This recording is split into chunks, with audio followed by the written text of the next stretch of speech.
نبی اکرم صلی اللہ تعالی علیہ وسلم کی رسالت، حضور کی نبوت، نبی پاک صلی اللہ تعالی علیہ وسلم کے خاتم النبیین ہونے اور حضور سید عالم علیہ السلام کے امام الانبیاء ہونے کی گواہیاں جگہ جگہ اللہ کے قرآن نے بیان فرمائی ہیں۔ نبی کریم علیہ السلام اللہ کے سچے رسول ہیں، اس کے دلائل اتنے زیادہ روشن ہیں کہ وہ سورج سے بھی زیادہ روشنی دیتے ہیں، چاند سے بھی زیادہ تابناک ہیں۔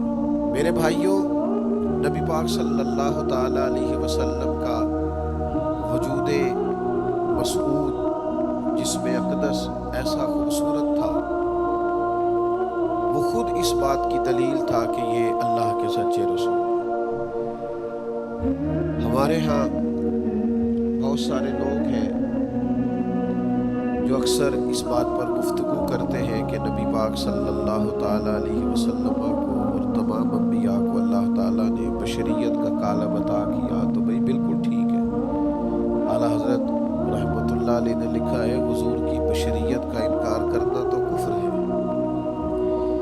نبی پاک علیہ السلام بشر ہے، لیکن جب سے دیکھا ہے لباس بشری میں تمہیں، ہر فرشتے کی یہ خواہش ہے کہ وہ انسان ہو جائے۔ یعنی آپ اس بات پر ذرا غور فرمائیں، اندازہ کریں کہ حضرت انس بن مالک رضی اللہ تعالیٰ عنہ فرماتے، حضور کسی رستے سے گزر جاتے تھے نا، تو جو بعد میں آتا تھا اسے خوشبو اتنی آتی تھی کہ پتہ چل جاتا تھا یہاں سے اللہ کے رسول گزر کے گئے۔ حضور علیہ السلام کو جو اللہ تبارک و تعالیٰ نے حسن عطا فرمایا اور جو کمالات عطا کیے، آپ غور فرمائیں گے کہ حضور کے پسینہ مبارک سے خوشبو آیا کرتی۔ اللہ کے رسول ہے، اس پر اگر آپ دلائل دیکھیں، معجزات دیکھیں، کمالات دیکھیں، فضائل دیکھیں، شمائل دیکھیں، تو انسان دنگ رہ جاتا۔ حضور کے مقدس پسینے سے خوشبو مہکا کرتی اور گلیاں اور بازار اس سے مہک اٹھتے۔ حضرت عتبہ رضی اللہ تعالیٰ عنہ صحابی ہیں، 4 بیویاں تھیں، وہ کہتی ہیں کہ ہم ایک سے ایک بڑھ کے خوشبو استعمال کرتی تھی، لیکن سمجھ نہیں آتی تھی کہ ہمارے شوہر کون سی خوشبو لگاتے ہیں۔ ہم باوجود کوشش کے، باوجود ہمت کے اور باوجود تجسس کے وہ خوشبو نہیں پاتی تھی۔ تو ایک دن ہم چاروں نے فیصلہ کیا کہ ان سے پوچھ ہی نہ لیں وہ کون سی خوشبو لگاتے ہیں۔ تو ہم نے پوچھا کہ بتائیے، تو کہنے لگے میں نے تو کبھی لگائی نہیں۔ تو ہم نے کہا بھئی آپ ایسے ہی تو دعویٰ نہ کیجئے، ہم نے پوری جدوجہد کر لی، اور پھر عورتوں کا چیزوں کو تلاش کرنا یہ تھوڑا انفرادی بھی ہوتا ہے، ہمیں وہ رنگ نہیں ملا خوشبو کا، وہ انداز جو آپ کا ہے۔ تو فرمانے لگے اصل بات یہ ہے کہ میرے کمر پر کچھ تکلیف ہو گئی تھی، کچھ ایسی چیزیں ابھر آئی تھی جو تکلیف کا باعث تھی، تو میں پھر حاضر ہوا رسول پاک کی بارگاہ میں۔ تو نبی کریم علیہ السلام نے فرمایا کرتا ہٹائیے گا، تو میں نے کچھ کرتا ہٹایا تو کریم نے دست مبارک پھیرا، بس ظلمت کو ان کے نور نے کافور کر دیا، جس پر بڑی نظر اسے بھی نور کر دیا۔ تو محمد صلی اللہ تعالی علیہ وسلم اللہ کے رسول ہیں، اس پر اتنے دلائل ہیں، یہ اتنا آفتاب سے روشن مسئلہ ہے کہ یعنی آپ شمار کرتے جائیں، آپ گنتے جائیں، آپ سیرت کو پڑھتے جائیں، آپ فضائل کو پڑھتے جائیں، کمالات کو پڑھتے جائیں، تو مرحوم اعظم چشتی کا ایک جملہ اتنا فٹ آتا ہے کہ یہ سارا مضمون اس میں سمٹ جاتا ہے۔ وہ کہتے ہیں تیری حیات پاک کا ہر لمحہ پیغمبر لگے، یعنی لمحہ لمحہ بتاتا ہے کہ آپ اللہ کے سچے رسول ہیں۔ ایک ایک گزرنے والی گھڑی بتاتی ہے کہ آپ اللہ کے سچے رسول ہیں۔ حضور کا مسکرانا بھی بتاتا ہے کہ سچے رسول ہیں۔ نبی پاک علیہ السلام کا دیکھنا بھی بتاتا ہے کہ حضور اللہ کے سچے رسول ہے۔ حضور تو کسی پر جلال بھی کر دینا تو بھی پتہ چلتا ہے اللہ کے سچے رسول ہیں۔ یعنی حضور علیہ السلام کھانا تناول فرمائیں یا آرام فرمائیں. آپ ذرا یہ انوکھا پن ملاحظہ فرمائیے گا، یہ انداز ذرا دیکھیے گا کہ ایک صحابی نے آ کے عرض کی یا رسول اللہ صلی اللہ تعالی علیہ وسلم میری بیٹی کی شادی ہے تو خوشبو کی بڑی ضرورت ہے، تو مہربانی فرمائیں کرم نوازی کریں. عرب شریف کے اندر خوشبو بڑی مہنگی ہوتی تھی، آج بھی وہاں خوشبو بڑی مہنگی ہے اور خوشبو کا استعمال بھی بہت زیادہ ہے. تو اس صحابی نے آ کے عرض کی یا رسول اللہ صلی اللہ تعالی علیہ وسلم خوشبو مل جائے میری بیٹی کی شادی ہے. تو حضور علیہ السلام نے فرمایا ایک لکڑی لے آؤ اور ایک بوتل ایک شیشی لے آؤ. وہ لے کے آئے تو محبوب نے نا لکڑی کے ساتھ اپنا پسینہ تیری حیات پاک کا ہر لمحہ پیمبر لگے، حضور نے وہ پسینہ مبارک اتار کے اس شیشی میں ڈال دیا. فرمایا جا جا کے استعمال کر، اللہ تبارک و تعالی بہترین خوشبو عطا کرے گا. حضور علیہ السلام کا سارا وجود نور، یعنی ہمارے ہاں کسی آدمی کے منہ سے تھوک نکلے یا لعاب نکلے تو لوگ اس سے گھن محسوس کرتے ہیں، جگہ جگہ لکھا ہوتا ہے تھوکنا منع ہے.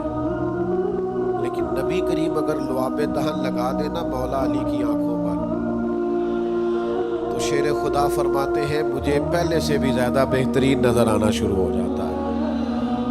اللہ کے محبوب صلی اللہ تعالی علیہ وآلہ وسلم کے پورے وجود نور کو جیسے جیسے دیکھتے جائیں محسوس ہوتا ہے کہ تیری حیات پاک کا ہر لمحہ پیمبر لگے. حضرت عبداللہ ابن سلام رضی اللہ تعالیٰ عنہ فرماتے میں گفتگو کرنے آیا تھا، حضور علیہ السلام کے دین کے بارے میں کچھ معلومات کرنے آیا تھا اور میں تورات کو پڑھنے والا تھا.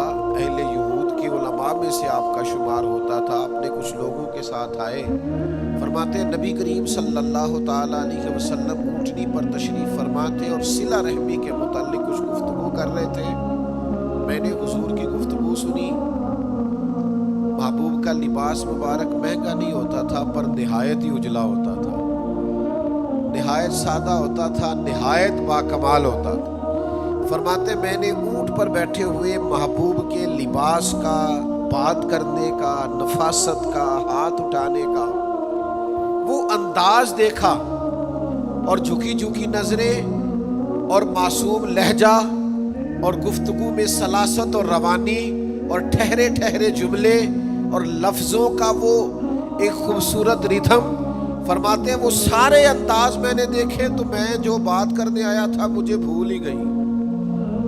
لباں تے موراں لگیا بولن دی جاج ہی بھول گئی، ایتھے زباناں تائیں کھولن دی جاج بھول گئی. فرماتے میں کوئی بات ہی نہ کر سکا.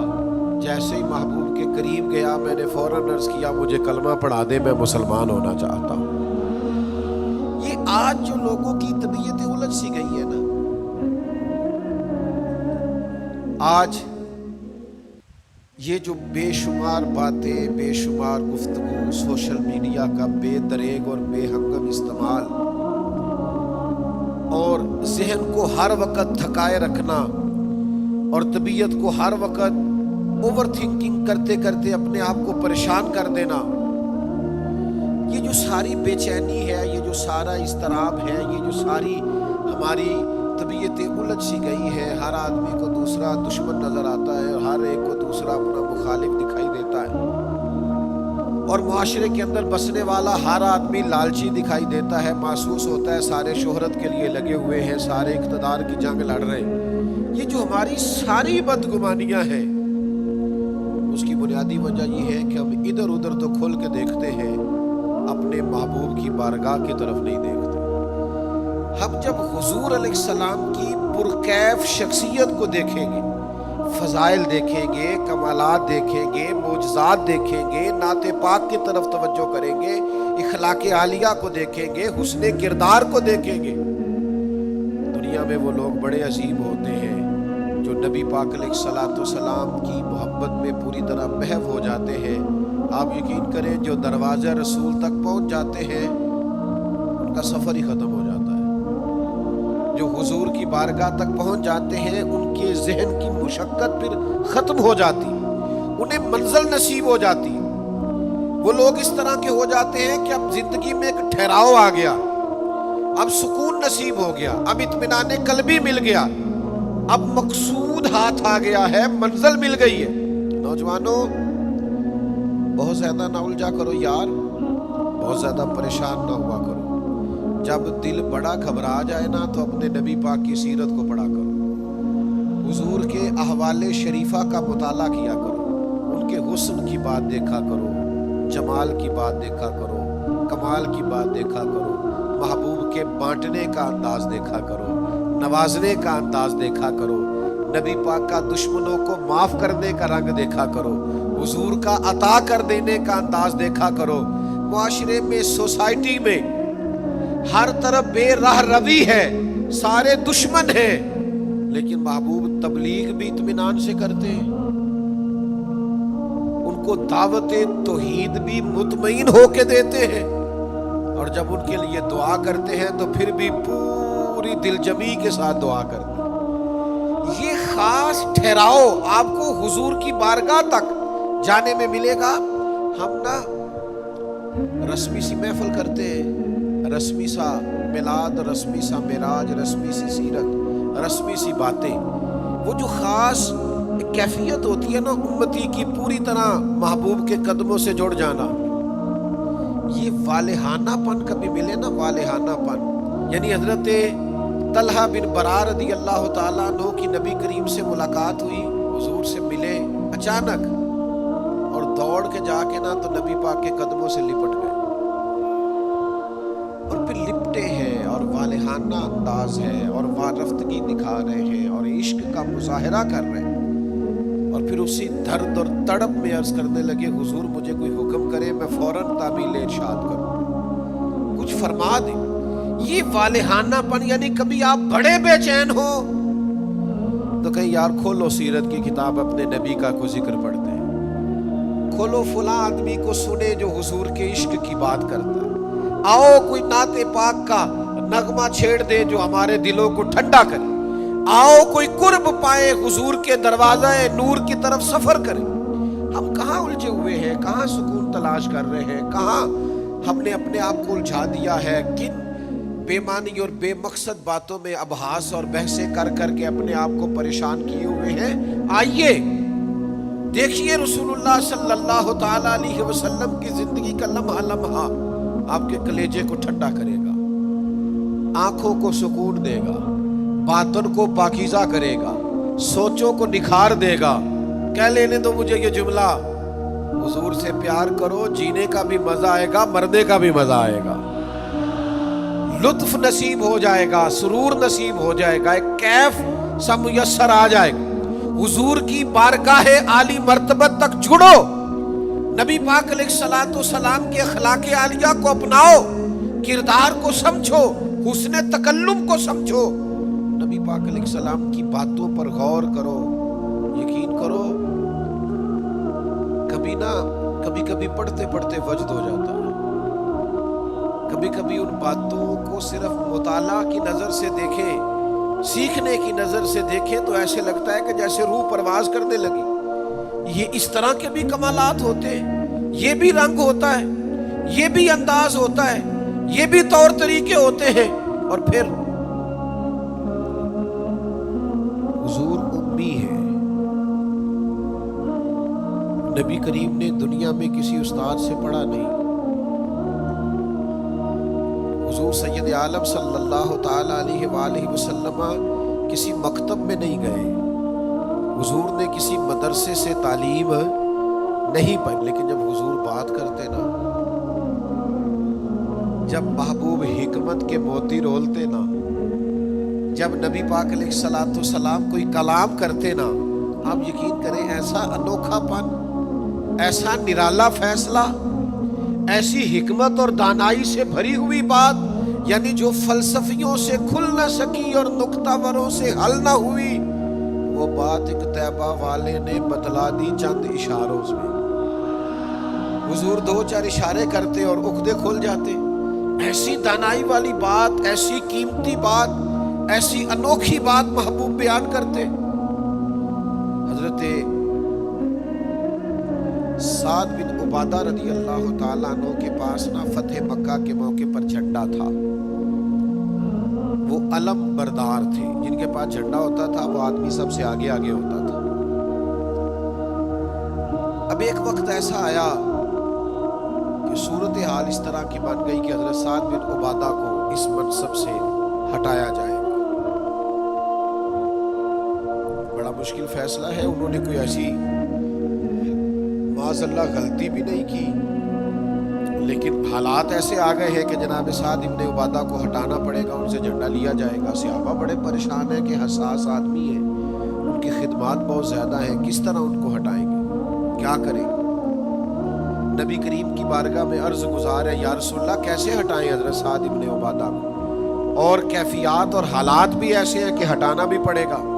آج کل نا بہت سارے لوگ کام تو کرتے ہیں پر دانا نہیں ہوتے، جذباتی فیصلے، جذباتی باتیں، ایموشنل گفتگو، وقتی طور پر چیزوں کو بہتر کرنا، اور بس وقتی طور پر آج گزارا ہو کل دیکھی جائے گی، لیکن چیز کی گہرائی تک، اس کی اصل تک نہیں اترتے، اس کے سارے لوازمات کو نہیں دیکھتے، قبل از وقت منصوبہ بندی نہیں کرتے، ہمارا مزاج نہیں ہوتا، ہم ٹھہراؤ اپنی زندگی میں نہیں لاتے۔ نبی پاک چونکہ اللہ کے رسول ہے، ہر لمحہ حضور کا پیغمبر لگتا ہے۔ اب حضرت سعد بن عبادہ کو ہٹانا ہے اور ان کی جگہ کسی اور کو مقرر کرنا ہے، اور بندہ بھی بڑا حساس ہے اور بات بھی کوئی ایسی نہیں، تو کیا کریں؟ پتہ ہے نبی کریم علیہ السلام نے کیا کیا؟ حضور فرمانے لگے کوئی پریشانی نہیں، ہٹا دیتے سعد بن عبادہ۔ حضور نے بلایا، فرمایا سعد میرا ارادہ بنا ہے کہ جھنڈا آپ سے لے لیا جائے۔ حضرت سعد بن عبادہ نے ابھی گردن جھکائی تھی تو حضور فرمانے لگے میرا ارادہ ہے آپ سے لے کے آپ کے بیٹے کو دے دیا جائے۔ جو فلسفیوں سے کھل نہ سکا، جو نکتہ وروں سے حل نہ ہوا، وہ راز ایک طیبہ والوں نے بتلا دیا چند اشاروں میں، اور تیرے آگے ہے یوں دبے لچے فصحا عرب کے بڑے بڑے، کوئی جانے منہ میں زبان نہیں بلکہ جسم میں جان نہیں۔ ایسا کمال فیصلہ، ایسا انوکھا فیصلہ۔ اچھا جس فیصلے سے وہ پریشان ہو سکتے تھے نا کہ مجھے ہٹایا جا رہا ہے، جب انہیں پتا چلا نا کہ میری جگہ پہ میرا بیٹا آ رہا ہے، وہ اتنا خوش اپنے جھنڈا اٹھانے پہ نہیں تھے جتنا اپنے بیٹے کے جھنڈا اٹھانے پہ راضی ہو گئے۔ ان کی طبیعت مچل گئی۔